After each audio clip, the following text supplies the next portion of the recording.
All right, welcome everyone. This is one of our career programs that we're hosting for Eugene Lang students. And my name is Jenna Campolita, and I teach the internship seminar at Eugene Lang College.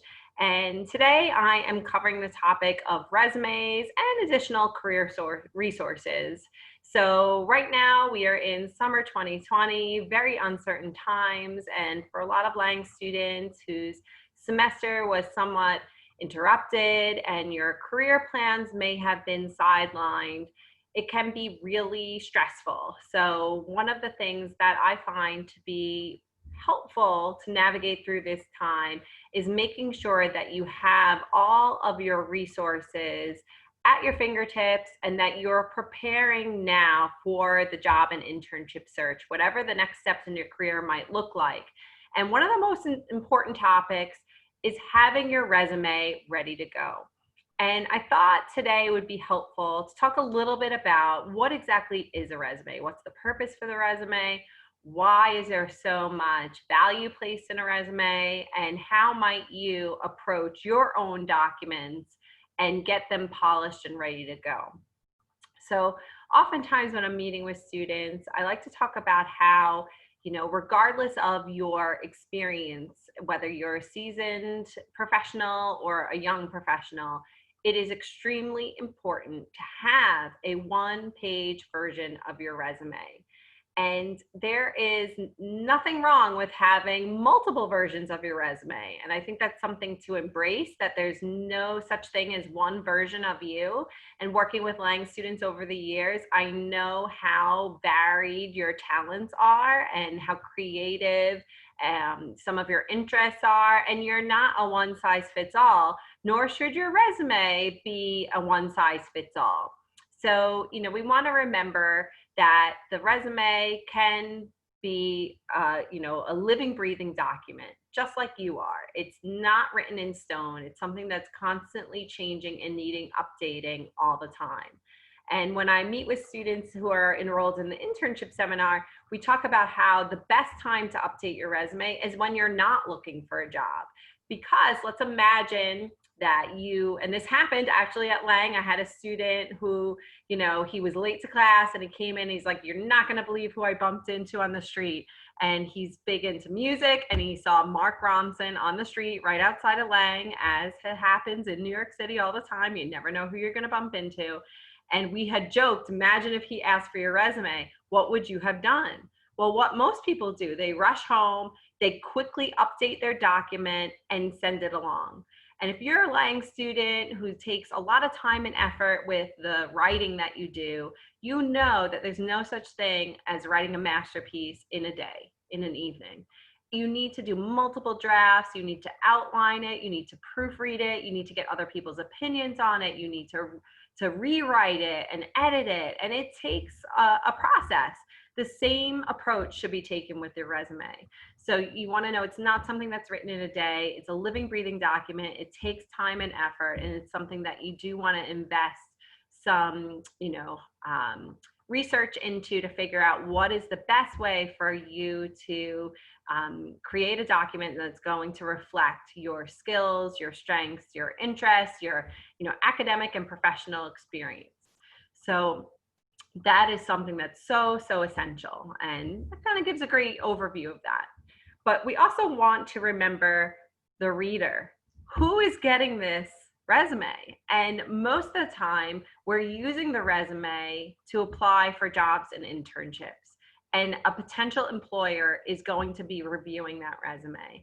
And on average, and this is very depressing when you think about it, but on average, an employer typically takes about 30 seconds to review a resume. And that is a very, very brief amount of time. So in that 30 seconds or less, we want to make sure that you are, taking time to demonstrate your skills and interests and how you might be a good fit for the position. The resume is not to get the job.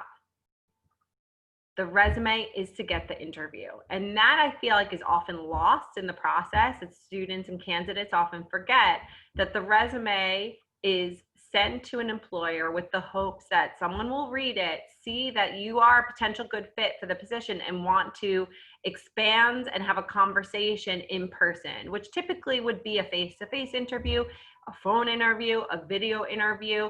And then should they want to move forward, typically the next step after an interview or a second interview would be an offer. And that is a whole other presentation we could get into about negotiating offers, how to accept and decline a position. It's an ongoing process, but having an updated resume is the first step. And what you see here is I have a link to the New School resume guide. And what's wonderful is that Career Services at the New School has so many resources at your fingertips. And this is when you review this presentation, you can link to it, but you can see they have creative resume guide, resume writing guide, and I'm going to open up just their traditional resume writing guide so you can see, and we'll probably come back and forth to this, but if you are working on it, you know, you can see this helps you to make sure you're covering your interpersonal skills, your organizational skills, your creative skills, your leadership skills. This gives you a quick little sample of a resume, and it shows kind of the layout that could be one for you to choose. Now, what's important, and I'm going to flip back to the presentation, what's important is to remember that, you know, typically at this point in your academic and career progression, you are looking at creating what we call a reverse chronological resume. So a reverse chronological resume is a resume that's written with the intention of the most recent experience working backwards in time. And within the resume, we have multiple sections. We're going to talk about the anatomy of a resume in a minute, but a reverse chronological section, resume is typically the version you're going with. There are what we call functional resumes, and that is the perfect type of format for a career changer. So someone who's had a lot of experience that's maybe unrelated to their career path, but they still want to showcase their resume and their skill set focused on skills. So maybe they would, rather than have it like a timeline from most recent working backwards, they would have marketing skills, editorial skills, and they'll be able to group their skill set rather than take you on kind of a list of their positions that don't really make so much sense. So the hope is that you're going to connect the dots for the employer, and rather than making the employer do it for you. And, you know, when it comes to thinking about the resume, some candidates that I work with, they maybe have a version of their resume that they first created in high school, they've used every year at Lang, and sometimes you've grown out of that. And I often compare a resume to cleaning out your closet. Not, for me at least, not a lot of fun, but it feels so much better once you've done it. Because when you think about it, look at it as thinking of going to the interview. You're not going to wear every item of clothing from your closet to the interview, just like you're not going to wear every item of clothing, you know, you're not going to use every experience you've ever had and put it on the resume. The resume is not everything in the kitchen sink. You want to choose and be intentional and strategic with the type of information that you include on the resume, just like you'd be intentional with what you wear and how you present yourself in an interview. So you really want to take some time to review, and sometimes it's extreme resume makeover. You need to start from scratch. What was a good fit for a resume for the version of you in high school or the beginning of your time at Lang may not be a good fit for you anymore. So maybe it's time to have a makeover. So what goes on the resume? And that's often a big topic. And, you know, when we get started thinking about resume review, I should have mentioned this from the top, but, you know, you want to take all advice that you get on the resume with a grain of salt, including mine. You know, when you get career or resume advice from someone like me who has experience as a career counselor, a career coach, I'm always going to give you kind of like the textbook standard of what HR professionals are looking for in the resume, but obviously that does differ from industry to industry. And there are certain industries and more creative industries that maybe want a resume that's going to kind of be outside the box. And that's what I love about working with Lang students. There's some students that have virtual resumes that have really used a lot of design techniques in creating and formatting their resume. And that is wonderful. But I think everyone needs to know kind of like the basics, how to ride a bike before you pop the wheelies. So you have to first get started having like the basic format of a resume. And then you can maybe have some versions with bells and whistles for employers when you feel more comfortable with the format. So when we're looking at a standard resume, it's important, number one, of course, at the top, to make sure you have your name and contact information very clear. So, if I'm thinking of the one-page version of your resume, there's lots of different ways to showcase your name and contact information. Lots of candidates choose to use all caps, maybe bold for their name. And what's important on a resume is to be consistent.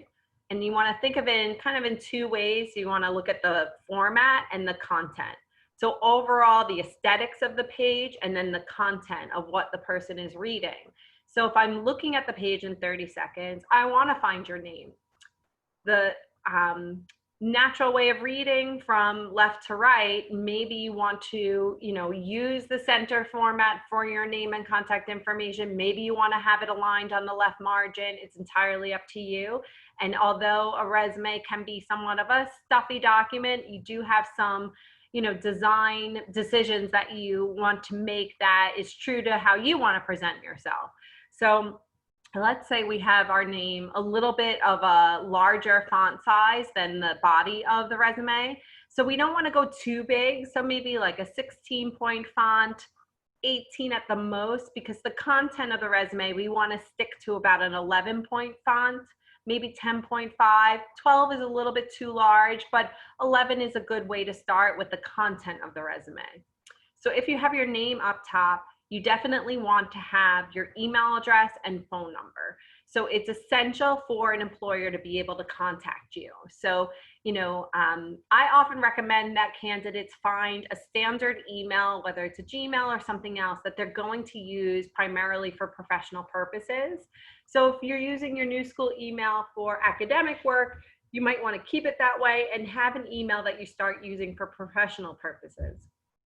Likewise, if you're going to be having your cell phone number on your resume, you want to make sure that if someone did call it, if you were actively applying for positions, what voicemail message will they get if they wanted to contact you for an interview? So you want to make sure you're checking your voicemail messages. I've yet to meet a candidate who said an employer texted them about an interview. So you're most likely going to be getting an email or a phone call. So you want to just make sure that information is correct and positioned well on the resume. In regards to sometimes you'll hear about antiquated things on the resume that you don't really need anymore. And I would say that street address, apartment number really don't need to be on your resume anymore. One, for privacy purposes, you don't really need to be putting that information out there in the world anymore.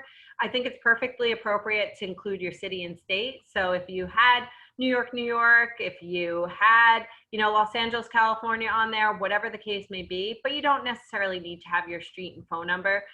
Back in the day, people were putting their resumes and cover letters in an envelope and mailing them with a stamp and sending them off. We don't really do that anymore. So you're not going to be expecting to receive actual snail mail. So it's not necessary for the physical address to be in such detail on the resume anymore. Now, there's always some, controversy in some circles and career professional circles about what goes next on the resume after you have your header information, which is your name and contact information. The rule of thumb is if you are still a full-time student and your primary role is a student, that education should be the first section on your resume. So essential for the employer, because it indicates to them when they see education up top on the resume, they know pretty automatically that you are a student and that's your full-time role. A very important element to have on the resume under education, and it's a must. When you think about all the time and effort you're putting into the studies that you're doing at Lang, you have to indicate your degree. So if you are seeking a Bachelor of Arts degree, you need to have it. So let's say you have education as your first section. You would want to put the New School, UJ Lang College of Liberal Arts, and then indicate Bachelor of Arts degree. And then secondly, what's most important there is the month and year you'll be earning that degree. So no one really needs to see the length of time that you're going to be spending getting that degree. So they don't need to know it took you 4 years, took you 5 years, anything like that. They just need to know when you'll be completing that degree. So it's essential. So other elements that you want to include in the education, just to cover that, you know, you have to have the name of your institution, the degree that you're seeking, the month and year you'll be earning that degree. And then it's important to have your major, to include the city, state. You don't necessarily have to have GPA. It's up to you. I recommend, the rule of thumb is if it's over 3.5 or better, to include it, because that does kind of carry a lot of weight with it. But it's entirely up to you. Now, for students that have transferred to Lang from other institutions, if you did not earn a degree from those other schools, you don't necessarily need to have it.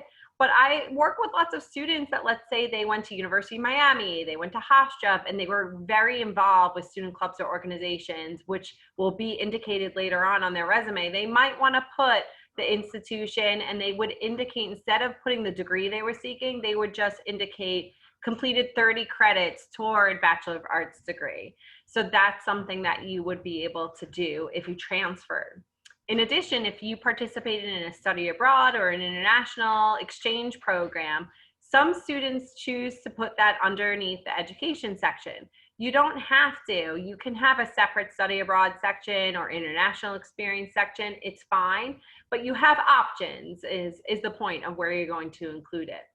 But back to like the objective in the profile or summary, professional profile, you know, most of the time you want to remember that if you're submitting a cover letter with your resume, an objective statement or profile would be repetitive information, because most of the time, whatever you would include in that objective or profile will be addressed in that cover letter.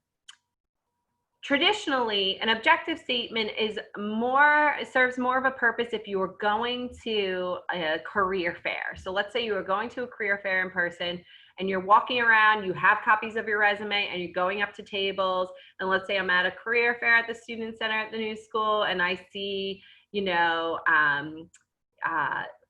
Vice has a table there, and maybe my objective statement is to secure a summer 2021 internship opportunity with a media company.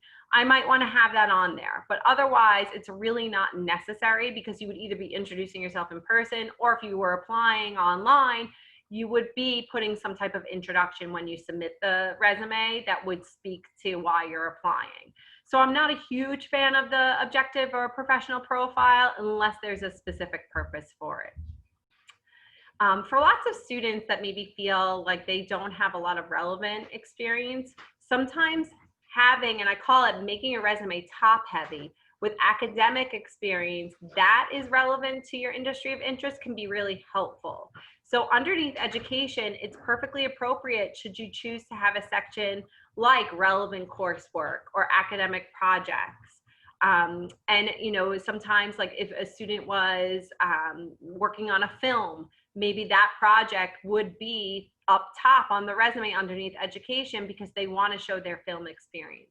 Maybe they were working on I have a dream project and they want to have that up top on the resume.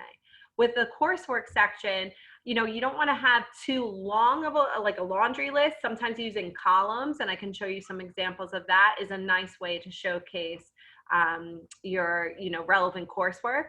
And I always say for, you know, Lang students, sometimes the course title for Lang classes maybe will not make a lot of sense to people outside of Lang. So it's okay for you to use your discretion and, you know, translating what the course actually was about if you need to do that. So that's just one thing to add that's always unique to Lang. And then, you know, if we're going to compare a resume to a sandwich, which I like to do, the good stuff is in the middle, and that's where we get to the experience section. So, you know, just like there's no such thing as one version of your resume, there's no such thing as, really for lots of students and candidates, as one experience section. You may want to qualify it by having multiple sections that speak to your experience. So maybe it's relevant experience, maybe it's internship experience, maybe it's editorial experience. And in editorial experience section, you're going to have the work that you're doing with the New School Free Press. You're going to have your most recent internship experience that you had at Nylon Magazine. And then maybe you'll have a section that I often like to call supporting experience. And you'll have your retail experience, your current position. And the reason why I say that is if we're sticking with a reverse chronological resume format, if I just have one experience section, the rule is the most recent working backwards. So if my most recent experience is the barista at Starbucks, I may not want that to be the first thing an employer reads. But if I have editorial experience, they'll see my internship at Nylon Magazine, they'll see my work at the New School Free Press, and then the next section down may be supporting experience, and they'll see all my part-time jobs. Now, part-time work is so essential to have on the resume because not only is it showcasing my transferable skills that could be relevant to whatever position I have, you know, everyone needs someone with strong customer service skills, strong communication skills, problem-solving skills, organizational skills, which you may have enhanced at your part-time jobs. But it also indicates to an employer that not only are you a full-time student who's been involved with campus organizations and had internship opportunities, but you're also working part-time jobs. And it just shows your dedication, your work ethic. There's so much that can be read into that. And, you know, I think it's important that, you know, you have varied interests. You may want to include honors and awards, activities, and an interest section. You know, I used to, when I first started out, I was always like, oh, I don't know about the interest section if it really carries that much weight. But time and time again, there's always these wonderful anecdotal stories of candidates that maybe list an interest. And, you know, I couldn't believe it, but I've had not one, but two competitive Irish step dancers that were Lang students, and they would put that in their interest section, something that is a true interest, something that they've spent a significant amount of time on. And it's a conversation piece in an interview. And it also makes you stand out as a candidate. It's something unique about you. So if you have significant interest, and I say significant because no one wants to see an interest section that's just reading, music, travel. You want to be more specific. So if it's competitive Irish step dancing, astrology, and charting, you know, you want to have that information out there, and, you know, be comfortable talking about it in an interview because it's going to come up. Anything that's on your resume is considered fair game to discuss in an interview. So it's important that you feel comfortable with the content on your resume. You would be open to discussing any of the content you include on your resume. And that's specific to when it comes to a skills section. So in the skills section on the resume, typically you're putting your computer skills, your technical skills, and your language skills.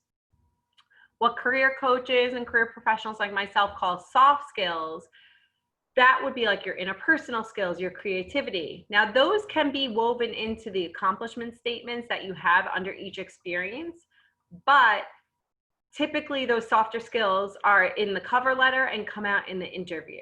The employer, for the sake of the 30 seconds that they're looking at, what they want to see is the technical skills that you would bring to the table and your language skills. And it's important to speak to the level of proficiency that you have.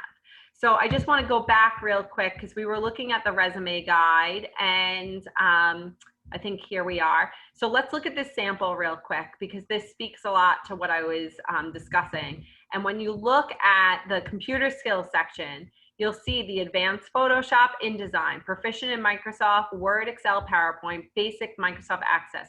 Notice the level of proficiencies that are indicated, the basic, proficient, advanced. That's a great technique to use in order to explain your comfort level with any of those platforms or softwares. And languages, notice fluent in Korean, conversational French. You need to be specific because there's a difference between having the fluency, you can speak, read, write, versus conversational, she can just speak French. So we don't want to fudge on the resume and maybe exaggerate and try and, you know, sell a skill set to the employer that you don't possess, because you never know when day 2 on your internship where they're like, you said you were fluent in French. Can you email all of these clients and let them know that the meeting's been moved to Tuesday? And you're like, oh no, you know, I can speak it, but I can't write it. So you really want to be specific with your level of expertise. while we have this sample up, I just want to showcase, here we have the experience section. And this is just one section of experience. So if you notice, they've got their internship experience, they've got their RA experience, and their barista experience. If I was working with this candidate, we might want to say, okay, so what are some things that we could do to maybe position the experience in a different way where we could separate it a bit? That's one option. Another thing that you notice is some of the only tools that you have on the resume to make it stand out are bold, italics, underline, and all caps. With this candidate, I would be recommending to maybe make the company bold and make your position titled underline. So something to make it stand out a bit more. Under the new school, the Marketing Communications Office intern, if you notice, it lists September 2016 to December 2016. Here, I would probably have them remove that extra 2016 because it's not needed. If the reader can still understand it, you want to try and reduce clutter as much as possible on the resume. If you notice for the Pentagram in graphic design internship experience, that is a present position. So note that the action verbs, create, translate, design, develop, those are in present tense. So the tense of your action verbs must match the time frame of the position. For the Marketing Communications Office intern at the new school, that's an older position, it's past position. So notice that the verbs are written in past tense. So you want to make sure that your verb tense matches the time period for the position. It's important, I think, you see the second bullet point under Marketing Communications Office intern, wrote content and managed social media platforms. Here, it's typically the format that we're looking at is action verb, describing what you did, the skills you used to equal some type of result. Notice that there's no personal pronouns. This is not written in a first word. It's not a I did this, it's not a narrative. So this is a business professional writing, and the format is written where they are, having the verb and explaining what they did. It's not a narrative. It's okay if you don't like bullets and you want to have a paragraph format, but just avoid using personal pronouns. And I think what we want to do if we were going to enhance, and that's really the goal, is that, everyone should have a version of their resume reviewed, because could value be added to the resume? Could you elevate the content of the resume? There's always room for improvement. So if I wrote content and managed social media platforms, maybe I would want to indicate how many social media platforms. If I increase the followers, maybe I would want to quantify if I could. Maybe I would want to put, wrote content on a daily basis and manage social media platforms by, drafting out and planning posts a week before they went live. I want to try and have some detail if I can, if I feel like it'll be helpful. And also, if you notice with these verb choices, I have the create, the translate, design, develop, wrote, analyze, informed, organized. Now, the goal is to think about the positions you're applying to. What are the skills and qualifications that those employers are seeking? Are they looking for candidates who are creative, who are organized, with design experience? Because this would be a perfect fit. That's the goal. Are you demonstrating the skill set that the employers are seeking? It's very easy to kind of fall back and be a little lazy with the resume and have assist, supported, worked. That doesn't tell me anything. So the only way you're really truly going to demonstrate your skill set is the verb choice that you use when writing out your accomplishment statements under each position. So that's back to the sandwich. What's important is what's in the middle of the resume, the accomplishment statements that you have under each position. And in addition, being consistent. Notice that they're consistent in their format. They're using italics for all of their position titles. They're using the bullet points, and they're being very consistent with their format. So I just wanted to draw your attention to that. So here we are. We were talking a little bit about the anatomy, and now here are some tips. I say no to templates, right? Let's just say no to templates.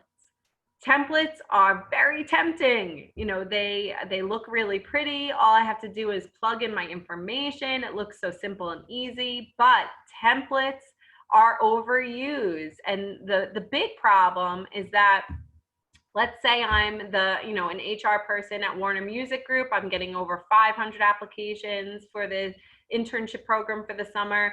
I'm going to easily be able to identify when a candidate has used a template, because I'm looking at such a huge amount of resumes. The volume's so large, I can see when they've used a template, and you never want to give an employer a reason to pull your resume out.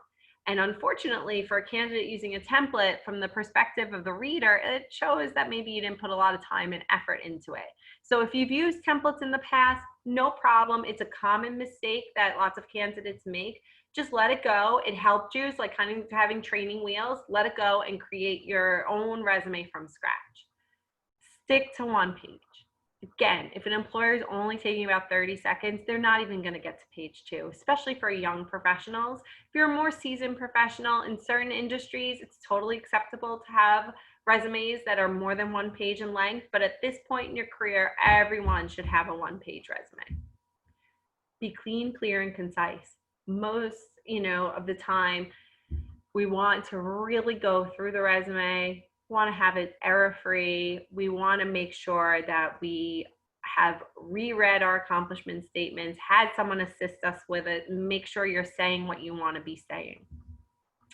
The font type and size, is it easy to read? Remember, multiple generations are reading your resume. Is it clean and clear? Can they make out what you're saying? You don't want to have tiny, tiny font that's too difficult to read. And think about the margins. When you start a Microsoft Word page, it's going to give you inch margins on the top, bottom, right, and left. There's no need for all of that white space around the border. So I often recommend that you reduce your margins to 1/2 inch to 0.5 all around. No smaller than that, but you just want to make sure you're even. So you don't want to have it be like 0.5 on the top and bottom and like really big margins on the right and left. So you just want to be clear. It's okay if you want to do like column format on your resume. There's room for creativity. You just want to make sure you have at least a version of a standard resume too, just in case. We talked a little bit about underline, caps, bold, and italics to highlight information. So for example, I would never really recommend using any of those tools for the city, state, or the dates, but I would certainly use bold, caps, or italics, or underline for your position title, for the company, for your degree, for your major, something that you really want to highlight and stand out. So we've covered some of the other things, but I just want to make sure I was on point with that. So some considerations, we covered a little bit about the verb tense. And when it comes to the accomplishment statements, no one wants to see kind of a list of tasks. It's more of, not just your job responsibilities, but what did you achieve, what did you accomplish, and what were the results? And a lot of this we covered with not using the personal pronouns and being sure to proofread.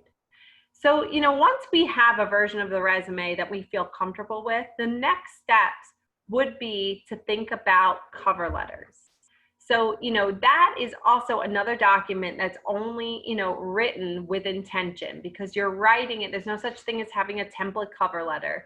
But it also doesn't mean that you have to recreate the wheel every time that you write a cover letter.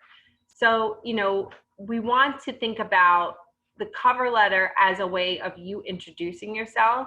And we always want to keep those tips from when we first learned how to write a letter, whether you were creating, pen pals with when you were in, middle school or grade school, and it's the who, the what, the when, the where, the how, the why. What are we covering? And when you think about the first paragraph of a cover letter, we're going with the rules of maybe 3 to 5 sentences for your introduction, 3 to 5 sentences for your closing, and maybe 5 to 7 for the body. And that sometimes is a good rule of thumb to help you outline your cover letter. But when it comes to, thinking about the reader, what might the reader want to know first and foremost as soon as they open and read the first paragraph of the cover letter? Most importantly, they want to know the position that you're applying for. So when I'm submitting a cover letter, I want to try and make sure the salutation is correct. So if I can address the actual person who will be reading the cover letter, because no one really wants to get, and you never want to write to Sir, Madam, to whom it may concern. You want to try and find the first and last name of who you're sending it to, who would be reading it, the hiring manager. And if you absolutely cannot find that information and you're applying for an internship, let's say, it could be dear internship coordinator, dear hiring manager. When in doubt, if you cannot find the person. So, you know, having an outline is really, really helpful, and looking at the position description is essential. So if it's a position that is seeking, you know, someone with strong organizational skills, communication skills, and someone with flexibility, maybe that's how I would outline the body of my cover letter. So I would have those 3 skills, and then I would have examples of how I've demonstrated those skills. So maybe in my recent internship, I demonstrated my strong organizational skills because I worked at a concert venue where we had to organize all of the marketing that went out in order to make sure we were getting, you know, verified fans, all the information that they needed to know about the upcoming date for the concert. And, you know, maybe I was using MailChimp to organize some of the email marketing that went out. Whatever the example was, if I could maybe pull it from recent internships, academic work, part-time jobs. So I think the hardest part of creating cover letters and resumes is if you don't have a lot of experience to go on and to pull from. Fortunately, when you're a Lang student in New York City, usually you have the opposite problem where you're like so much experience that you're not sure you want to be strategic in which ones you choose. Just like when you go into the interview and they say, tell me about a time you had to deal with a difficult situation. Oh, I have so many that I could potentially use. Which one would be the best one? So in the cover letter, that's what you're choosing to do, is being strategic in how am I going to demonstrate the skill set that they're seeking in the candidate. So it does take some time to outline and create the draft, but you want to be brief and to the point as well. So, you know, it's essential for you to, and I strongly recommend working with someone like me or one of your success advisors. And it's very helpful if you're writing a draft of a cover letter to send someone who will be reviewing it, not only the position description that you wrote the cover letter for, in addition to the cover letter. So I know I had a recent graduate, Sophie. I don't know, Sophie, if you'll ever see this, but she wrote one of the best cover letters I've ever read. And it was for kind of a doggy daycare. And she had experience working in one in Chicago. And it was clear that this resume was targeted and tailored to this position. She had read the position description and she had written to that to demonstrate the skill set that she possesses and how she might be able to contribute that to this position.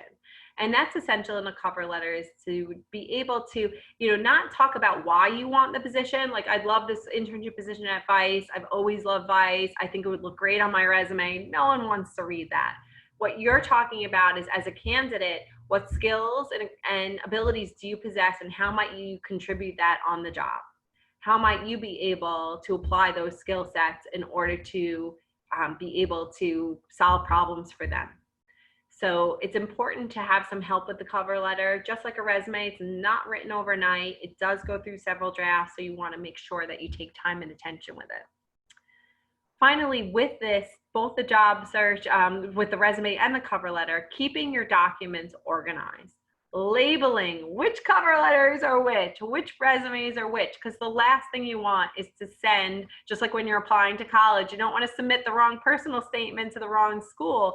You don't want to send the wrong cover letter to the wrong position. So you want to be highly organized with your documents and make sure that you keep them, you know, filed away where you know. And I suggest that with the job positions too, because let's say the position is up on the company website, it may not be up there forever. So I often recommend copying and pasting into a blank document whatever the position is that you'd like to apply for, because let's say 2 months later you get a call about an interview and you go to the website to look for the job description, they might have pulled it down. So you want to keep a record of your resumes, your cover letters, and the job descriptions. and maybe create folders for each of the companies for which you apply. Lots of students and candidates that I work with keep Microsoft Excel spreadsheets for, keeping their documents organized, or more so of like, when did they apply for the position? What did they send? Did they follow up? Did they have an interview? When you're applying to over 50 positions, it can be really overwhelming. So you want to find a system that you can organize your search and keep everything, at your fingertips should you be called for interviews. So that is a lot of information, and it can be overwhelming from time to time when we talk about these topics. So that's why we've broken them up into a few. I know that the students and candidates that wanted to come today, one of the questions that they had was about building a resume as an international student, and I think a lot of these rules still apply. And it can be a tricky situation should you want to disclose your need for sponsorship, if that's something you want to share. And I often recommend that candidates apply typically on the job posting. It would indicate if they are willing to sponsor or to take international candidates. So I would maybe not include too much information on the resume indicating that. It'll definitely come up in the interview process. So, it's always helpful to have, when you have personal questions about the resume, to have someone review your specific document, go over any concerns that you might have, so you can get the best advice and information. And I know, another concern was, getting into the door when there are a lot of hiring freezes. And I'm feeling it too, and I'm seeing it happen. I'm getting a mixture of feedback from Lang students and recent grads, some who have gotten offers and secured full-time employment and they just graduated in May, and some that are still looking. And I know from working closely with employers that there are companies, and one that I've met with, Hachette Book Group did a program at Lang, even the New York Mets and Yelp, companies and industries that you wouldn't think are hiring. The recruiters are still out there hitting the pavement and engaging with candidates, because once they get the green light, they are going to want to hire, and they're not going to want to start from scratch. They're going to go to the candidate pool. So they're going to look and see who has applied for these positions. How might I get in touch with those candidates and get started with the interview process? So the last thing you want to do is be scrambling to get a resume and cover letter ready to go just because you heard that they have a green light for hiring. You want to be working on these documents now. There's lots of different companies that are having online networking opportunities. I talked last class about the Center for Communication, which I think is, a wonderful, partner at the New School, that we've hosted lots of their events, and they're doing online office hours with different company representatives. So there's someone from BuzzFeed that's going to be in the office hours, I believe this Thursday, June 26th, for you to, June 25th, or the 26th. You'll have to check it out. It's cencom.org. I'm gonna skip over the interview part right now. That's something we could get to another time.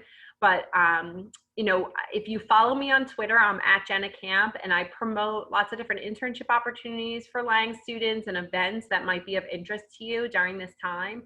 You can always email me at jenna@newschool.edu, and I have my LinkedIn if you want to connect. And that's the most important thing, staying engaged and connected and working on your career development, not only during this time, but always, having that big picture in mind of, why am I in college? Why am I at Lang? How am I going to use this education to apply it in the world? How am I going to contribute once I'm done at Lang? And what's my life after Lang going to look like? And how can I work on that now? There's so many people that are here to support you at Lang, and we miss you so much being on campus, but we're so glad we can all engage and connect online in this way. So thanks for tuning in today, and hopefully this answered some of your questions with the resume. And if anything were to come up in the future, if you have more career needs, let us know, and we'd be happy to help. So thanks so much.